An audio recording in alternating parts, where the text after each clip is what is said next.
about a let me think about it. Like, I feel like I know what my let me think about it would be. Yes. It's common for Okay. me to have it. Yes. Which is, I mean, it's not always that I have the money, but let's just say I have the money. Yes. And I'm interested in creating the goal. I'm an 8 or higher. Okay.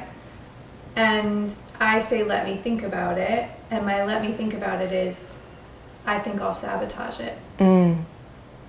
Well, for one, I would just acknowledge you for naming that, because the part of you that just named it is not the saboteur.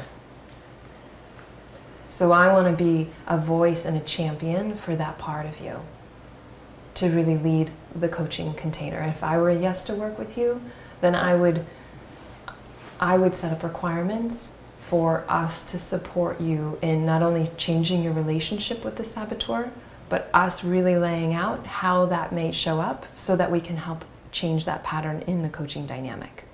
Okay, I'm a yes. Yeah. So then it's like, okay, so like, what are all the ways? And I want to really list them. And it's not about judging the saboteur, but it's really about finding what it's really looking for without really pulling you down. And then I would coach you on the goal that is, what is your life beyond sabotaging your success?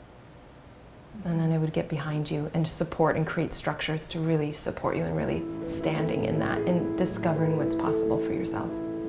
Thank you. Yeah.